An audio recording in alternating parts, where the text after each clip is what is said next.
The next session is about to start. Signore e signori, per favore prendete posto, la sessione sta per iniziare. Please take your seat.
Good afternoon. I'm Vali Nasser, professor at Johns Hopkins University, and it's great to welcome everybody to this session, tantalizingly entitled How to Engage Iran, which is the question of the day. We have three excellent panelists with us. Jojo Duan, who's an assistant professor at Tsinghua University in Beijing.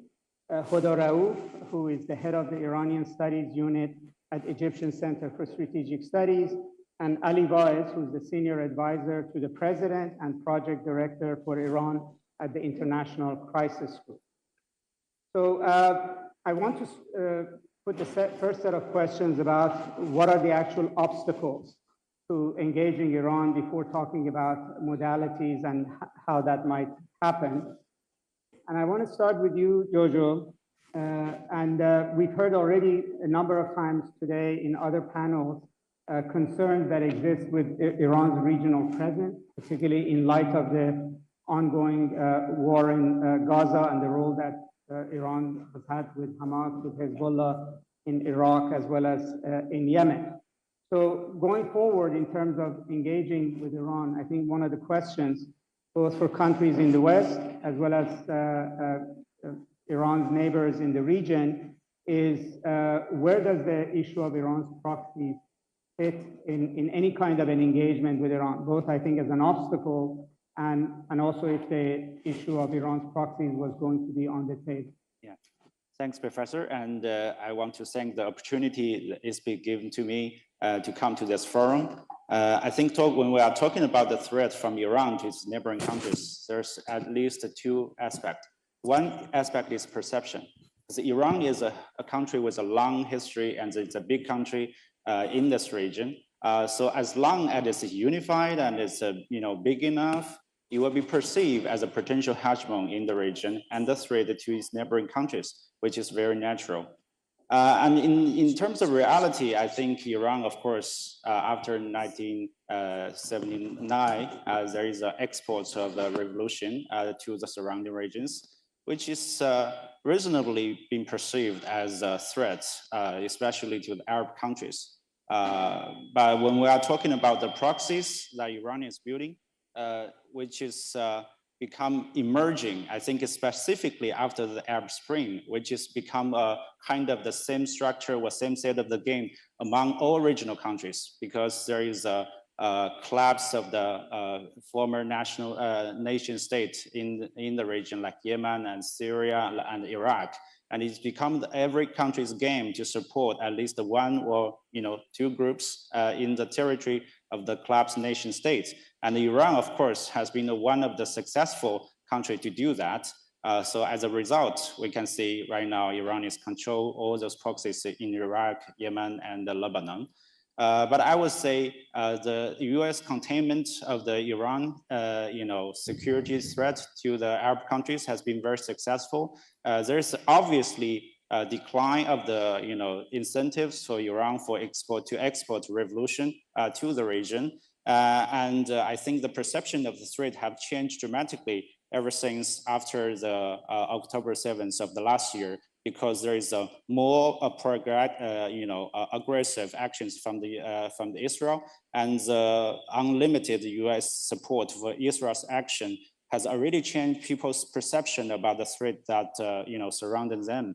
I think by that case, Iran maybe already become like a secondary threat to the Arab countries now, which is the most dramatic change, I think, from the last year.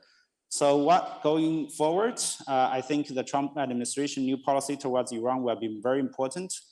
For me, I'm still a little bit optimistic because at least I think Trump has been perceived as the most hawkish politicians in the United States of Iran.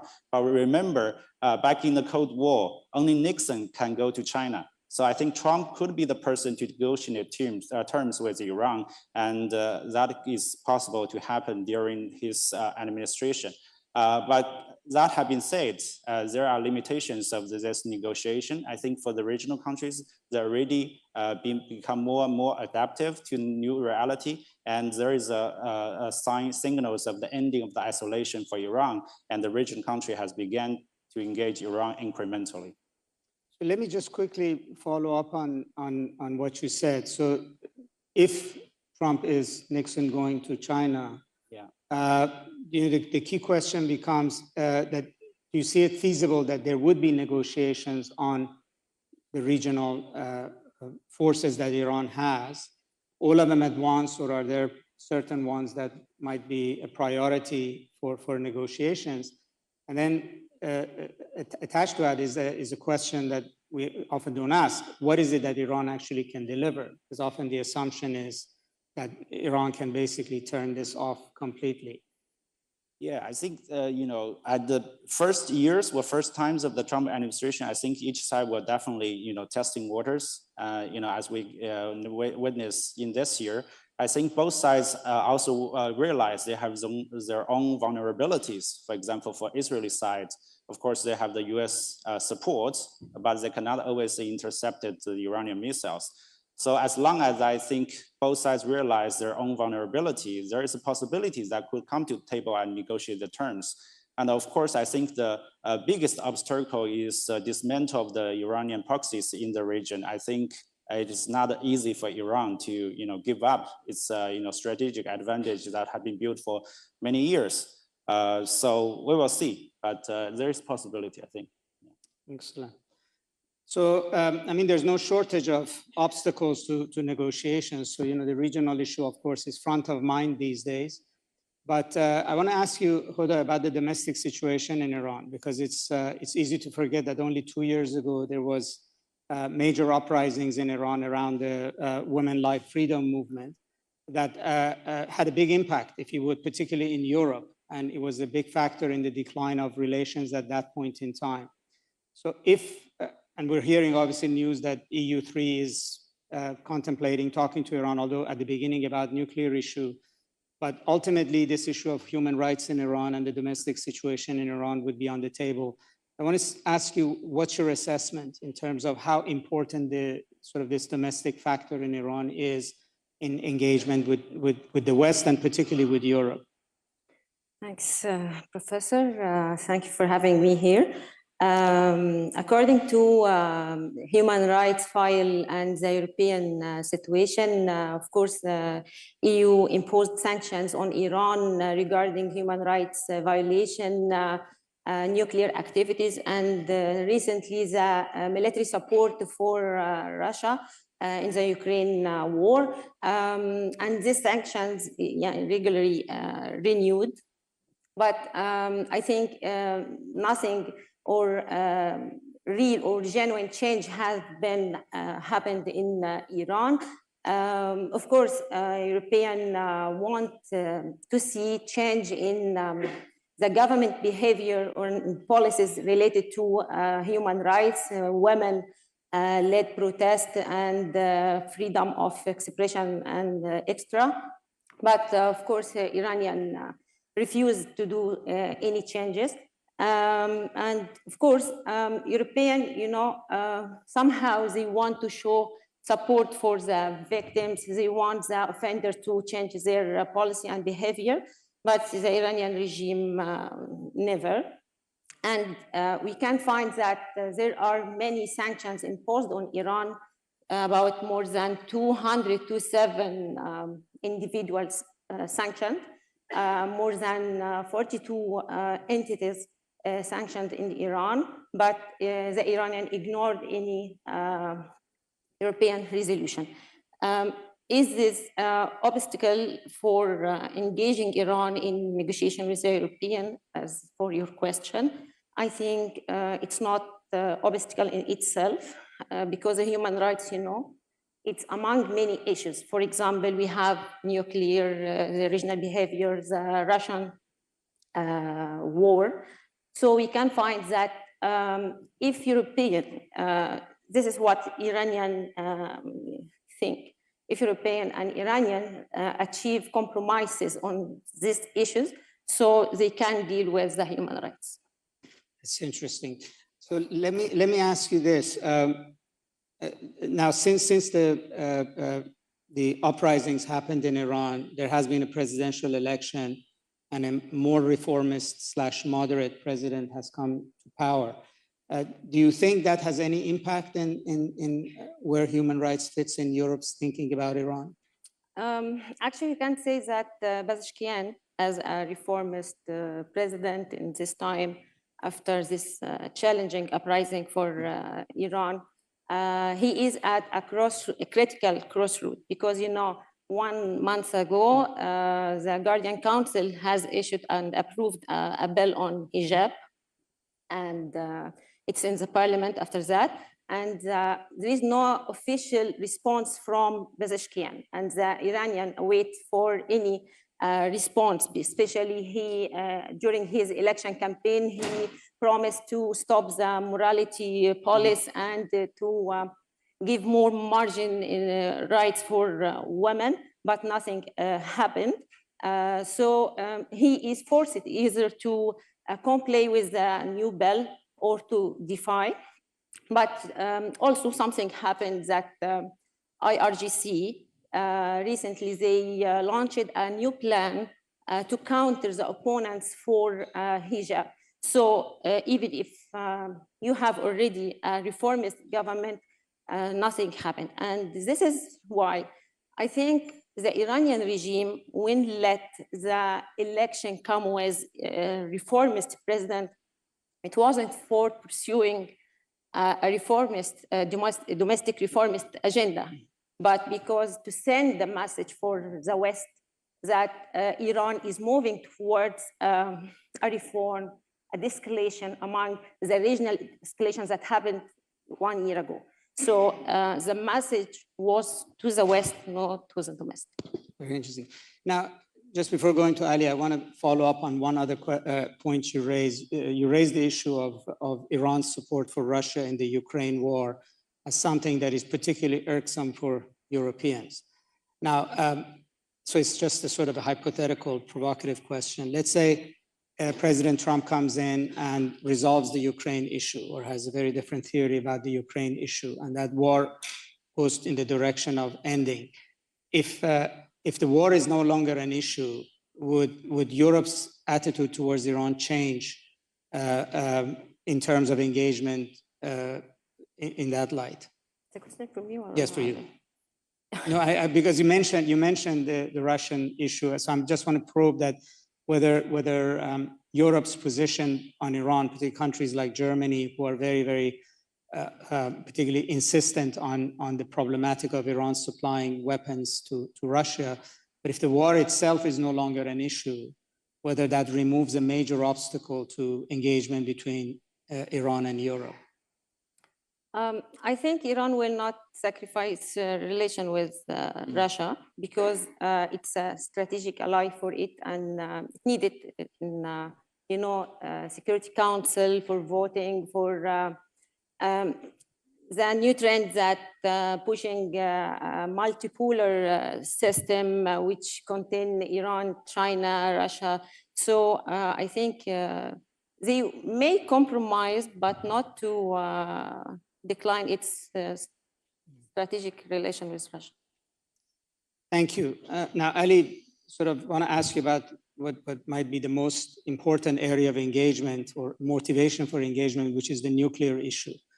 Now, since the United States came out of the nuclear deal and then failure to achieve an agreement for returning to the nuclear deal, Iran's nuclear program has advanced significantly. And even last week, we saw a censure of Iran at the Board of Governors of the IAEA. So, and now we also have a new administration coming in Washington. We have a new administration in Iran, which returned all of those who had negotiated the original deal to high positions in diplomacy. So what do you see the prospects, given where we are, and maybe say a bit about where we are on the nuclear file, and what is the degree of opening to engaging on this issue? Thank you very much, Vali, and thank you, Med, for the invitation. It's great to be back at the Eternal City. And this seems to be a perennial challenge. 21 years of nuclear crisis, and we're still figuring out how to resolve it. 10 years ago, if you would ask Western policymakers, prioritize your 3 biggest issues with Iran, they would say nuclear program first, then missiles, then Iran's regional policies. If you would ask GCC and Israel, what are your biggest problems with Iran, they would put it in a different order. They would say missile and regional almost at the same level, and then nuclear. And I think in a way, the West has ended up where the region was now. The nuclear issue has been deprioritized, despite the fact that it's a bigger problem than ever. It's a bigger problem at different levels. Physically, the program is bigger than ever. It's more advanced than it has ever been. When President Trump walked into the Oval Office, it would take, in 2017, it would take about 6 days for Iran to enrich enough fissile material for a single nuclear weapon, the so-called breakout time. That timeline right now is 6 days. 6 days, right? Not 12 months, 6 days.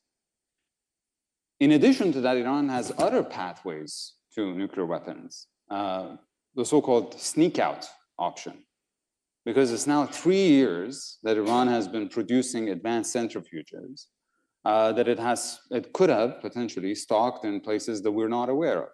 Iran is no longer complying with some of the transparency measures in the JCPOA that required Iran to notify the agency, the IAEA, when it's about to start operating or creating a new nuclear facility.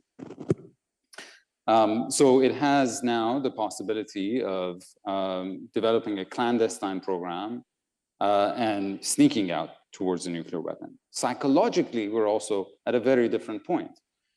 10 years ago, nobody in Iran would openly talk about nuclear weapons. Remember, there's a supreme leader religious edict, whether you want to believe it or not, but it is there, which made it very difficult for people to advocate for nuclear weapons, even the experts community.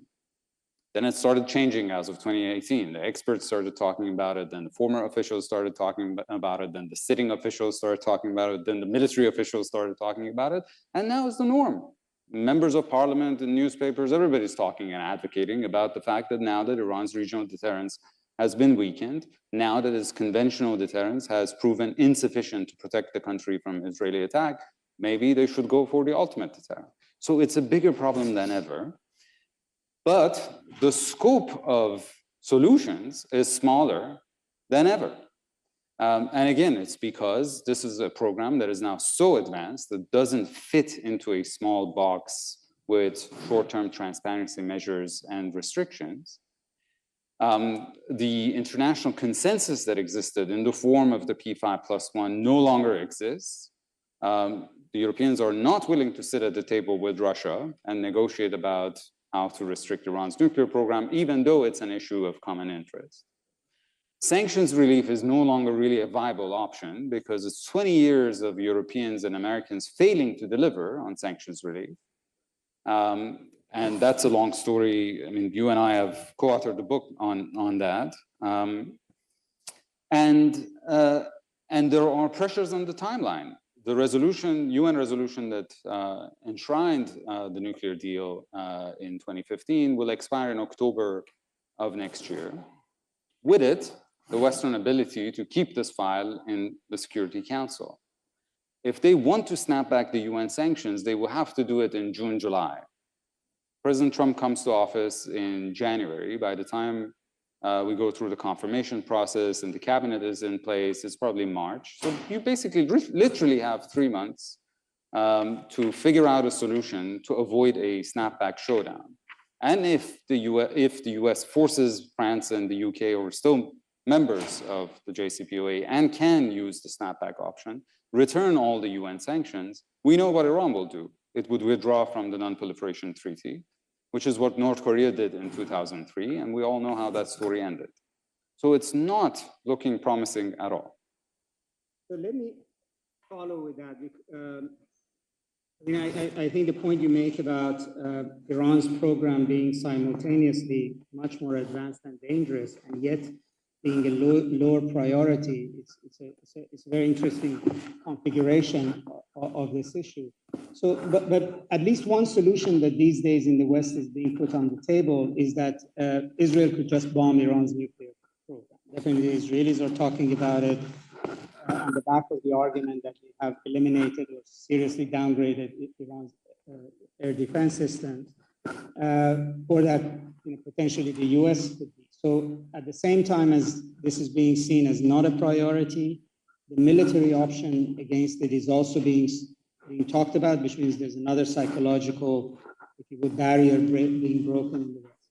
So I just want to ask how realistic a solution is that to Iran's nuclear program if that option was on the table?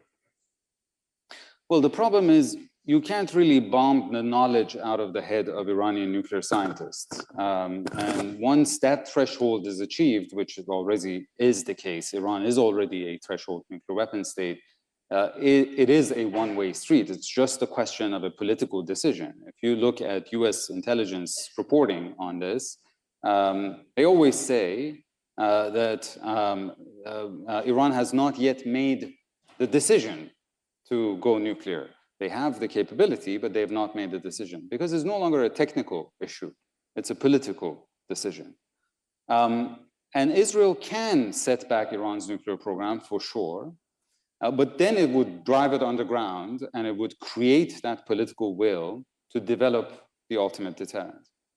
There is also the opposite of this calculation, which is that for the Iranians, yes, they talk about going nuclear, but it's easier said than done. I talked about the timeline to get enough fissile material for a nuclear weapon enriched to weapons grade. That's not a bomb. It's like having the ingredients for a cake. You still have to bake it into a cake. The weaponization process takes 6 to 18 months. In that period, Iran would be vulnerable to attacks. If it makes even the political decision to go nuclear, it might in fact invite an attack, not deter one. And finally, this year in 2024, Iran itself has attacked 2 nuclear weapon states, Pakistan and Israel. So clearly it has demonstrated that unconventional deterrence doesn't stop conventional attacks on one's territory. So it doesn't necessarily solve Iran's problem either. And that's why I'm saying neither side has a military or a breakout or nuclearization or nuclear option really to get rid of this issue. The only solution is nuclear, is diplomacy. But, sorry, yes, nuclear diplomacy. But the thing is, you know, we've reached a stage in Europe that I think even if Iran puts its entire nuclear program on the table and says that I'm going to dismantle all of my centrifuges, completely shut down my nuclear program, the Europeans would say, then, you know, what about missile transfers to Russia? What about support for Hezbollah?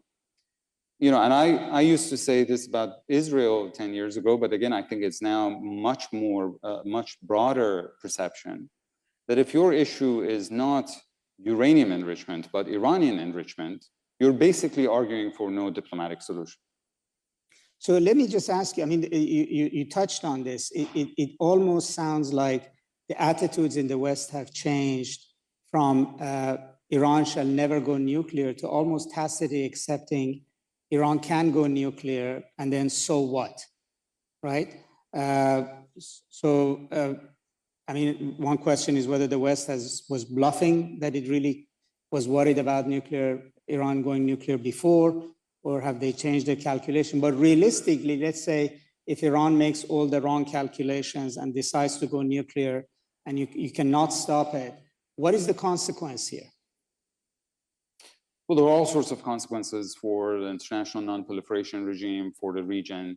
Again, I don't think there is a path to nuclear weaponization that doesn't cross through a confrontation, a military confrontation between Iran and or US and Israel. We would have the regional war that in previous panels, people were saying we've been lucky that we've come very close to it, but it actually has not happened. So there's that risk. Then there is the risk of a domino effect, that if Iran has nuclear weapons, why not Saudi Arabia? Why not Turkey? Why not Egypt? Again, it's a formula for further instability in a region that is already in so much turmoil. So one last follow-up before moving on. I mean, you know, for a very long time, we thought, at least I among some thought, that Iran's nuclear program, the buildup of it was largely to build leverage for negotiations, to lift sanctions or get other things. But it almost sounds like you're implying that either the program has got so big that it will just continue until full nuclearization, or that the calculation in Tehran has changed, namely the program is no longer just leverage for negotiations, but actually has military deterrence ends in of itself. So I think they are at an inflection point of finally deciding what is this program for? Is it leverage? But in that case, the West, and especially the United States, would have to be willing to deliver sanctions relief, which is a big, big question mark. And if there was one person who can do it, and we'll talk about this more, is probably President Trump. Or is it for weaponization? And are we willing, like other 9 nuclear weapon states, pay the price for it? I think we're really at that inflection point. But if we are to think about a solution, I think we have to think about it in a very different way. About a year ago, you and I co-authored a piece in Foreign Affairs, which basically argued the UAE has a civilian nuclear program. The Saudis want to have a civilian nuclear program. Iran has a nuclear program that is still civilian. And the US is trying to negotiate deals with all of these countries individually. Why not put all of them in the same basket and negotiate a sub-regional deal between, basically triangulate Iran, GCC, and the US, and come up with an entirely different formula, which could be the first step towards, I'm not starry-eyed enough to say regional security architecture or anything like that, but at least a step in the right direction in terms of a much more inclusive solution. And then when you have the region involved, you can also start gradually addressing other areas of concern as well. Thank you. So you raised the region. Let me turn to you, Huda, that, you know, for a very long time, in terms of the threat perceptions that the Gulf countries and the rest of Middle East countries like Egypt, Jordan, et cetera, had, the relations with Iran was very fraught, largely over issues of missiles, Iran's proxies, et cetera. And we had, for a very long time, only 3 countries that were in a place to mediate between Iran, other Arab countries or the West, which was Oman, Qatar, and Iraq to some extent. We've seen, ironically, a sea change of attitude in the Arab world towards Iran, and perhaps in Iran towards the Arab world, exactly when still the issue of militias and proxies is still there, and may have even been aggravated. The nuclear issue is still there. The missile issue is worse than before. So I want to ask you, what do you think is the motivation, or what's going on in the Arab world in terms of how it now thinks about Iran? And then what are the limitations, if you would, how far this can go? In other words, we're sort of, is it peace breaking out, or are we just seeing a sort of reduction of tensions? Well, as for Arab countries and relation with Iran, I believe, and you all noticed when Iran asked during Raisi, the previous president, when Ibrahim Raisi came with the agenda of the diplomacy of neighboring diplomacy, most of Arab countries, they respond positively to his policy. And he asked to improve relation, for example, with Egypt, to raise the level of diplomatic relation. We witnessed the deal between Iran and Saudi Arabia. Emirates improve its relation with Iran. And this because during Ibrahim Raisi. Now Iran, they are keen or seeking to maintain this policy, neighboring diplomacy, because they want Trump when come to in his office officially, so he will find the new dynamics in the region. He will find reconciliation, sort of improving in the relation between Iran and Arab countries. But still, the Arab countries, they have their own, limitation in improving relation with Iran. This is because Iran has determinants in its foreign policy or its regional strategy, which is based on, networking or having relation with the regional proxies. And these proxies are located inside the Arab system. So Iran continue to interfere in domestic affairs for Arab states. And this is one of the, if we come to Egypt, because you asked me about Egypt, Egypt determinants of its foreign policy based on not to interfere in other affairs. And this is what it asks or going to ask for Iran. If they want to improve this relation, you should stop supporting the non-state actors, the militia, interfering in other Arab affairs. And Iran, its strategy, which is forward defense, is based on creating these non-state actors and supporting them by military, finance, and whatever, and engaging them in the center or the government or the institutions, and become more powerful and have more influence than the national state itself. For example, we have Hezbollah is powerful than the army. We have what happened in Yemen, militia, Hashd al-Sha'bi in Iraq. So if Iran wants to improve relation or to go further in improving relation with Arab states, she should stop doing these things. And I think unlikely for Iran, because those factors are main determinants in its regional strategy. Very good. So let me just follow up and ask you, it's very clear what you laid out, what is the limitation to going to the next level in normalization. But insofar as Arab countries have engaged Iran, either those who have normalized or those who have engaged Iran without normalization, like receiving Iran's foreign minister, Bahrain, Egypt, Jordan, what do you think they're getting out of this? What's the incentive in the Arab world to actually engage Iran at this point? Or what benefit has it come to the Arab world from this engagement? The benefits come to Arab world, I thought you asked me for the benefits that come to Iran if it Iran, I can changes see. somehow its behavior in the region. So to be not isolated regionally. And this is what happened 1 week ago. We have the Chief Army of Saudi Arabia. He has visited Iran, and Iran make a good propaganda for this visit, by the way, because this is signals that Saudi Arabia is good with Iran and they're not regional tensions, so no need for maximum pressure policies that Trump will come with. So I think that Arab countries do their best to contain Iran as it's Iran role.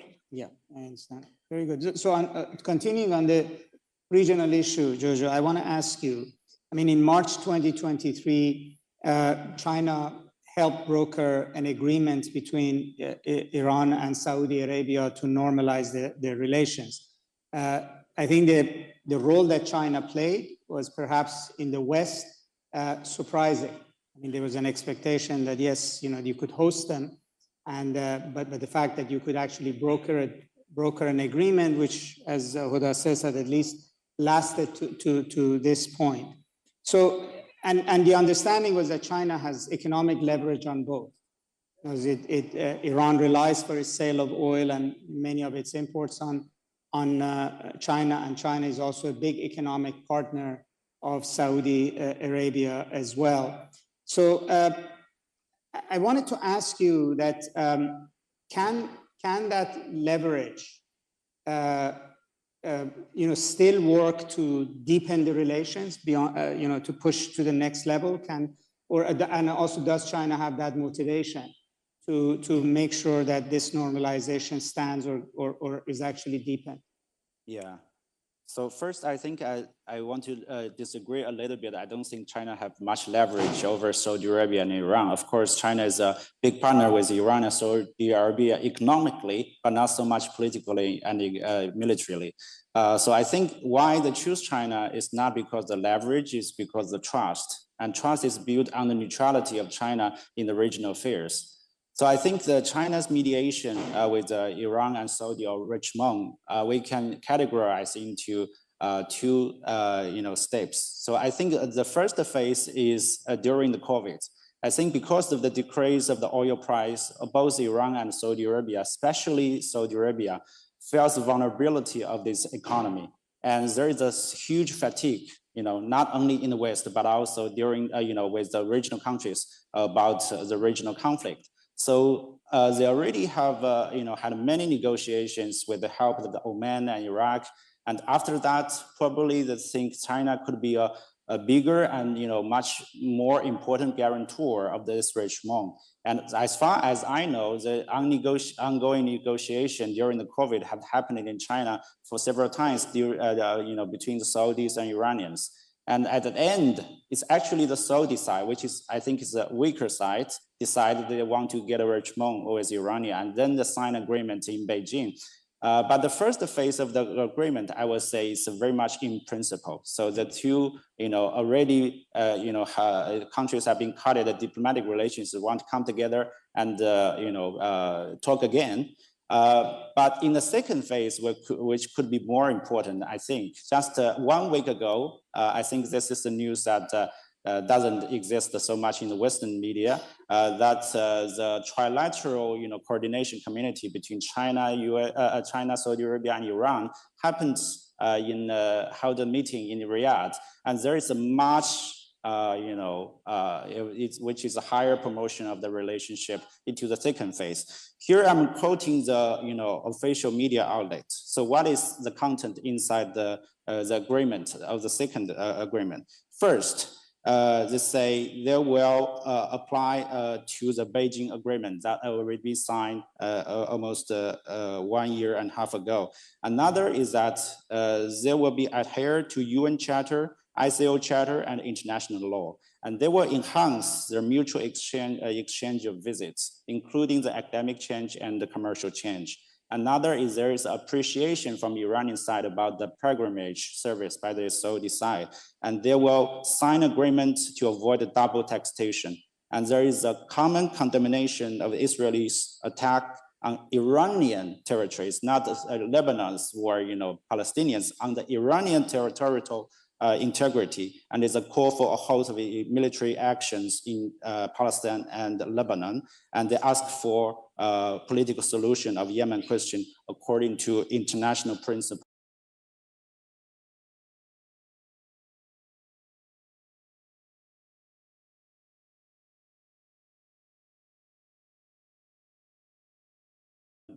Coordination of China and the Joint Committee, the bilateral relationship did have a huge upgrade. And in the future, I think China has a huge motivation to build such a unity among the Middle Eastern countries, because I think China is foreseeing a decoupling with the United States, and there could be a huge competition in the future. So as long as there is a unity among the Middle Eastern countries, they could play a role as an intermediate or at least autonomous role between China and the United States. Thank you. Although it remains to be seen, interestingly, whether President Trump's desire to downsize China's economic and international role extends to also trying to do that in the Middle East as well, and what kind of an impact that would have. Lastly, Ali, I know there's news of, for instance, Europeans and Iranians E3 meeting with Iran over the nuclear issue. I wanted to ask you, let's assume that these negotiations get engaged and there's motivations on both sides going forward. What does, what are the modalities of nuclear negotiations now look like? I mean, how we might engage? Is it still going to be the P5+1? Is there different modalities? And what is likely to be the end result of success this time? What would we define success as if negotiations restart?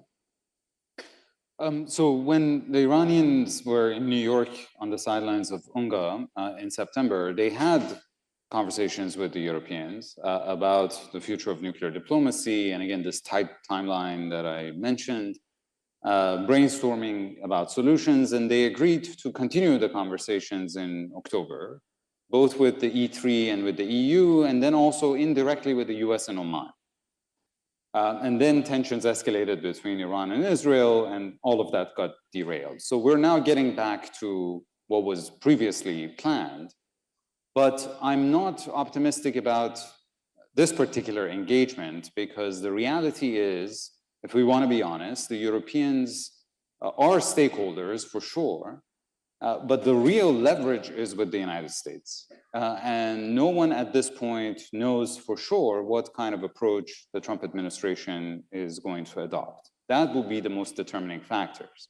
So the Iranians can speak with the Europeans, can come up with some ideas, but it's not going to go anywhere until we have clarity about the Trump administration's approach. Now, on the Iranian side, there are several schools of thought about what to do with the Trump administration. On one extreme, you have the group that I call the intransigent. Those who say there is no deal to be had with the Trump administration. They want a zero-sum solution. This is a return to 12 conditions that Secretary Pompeo imposed, that they want to go back to zero enrichment, which was the Bush administration's policy. We would rather double down on our forward defense, on our missiles and drones, and our nuclear program, and just wait out the next 4 years. And yes, sanctions are painful, but how much more painful it can be compared to what happened in 2018, 2019.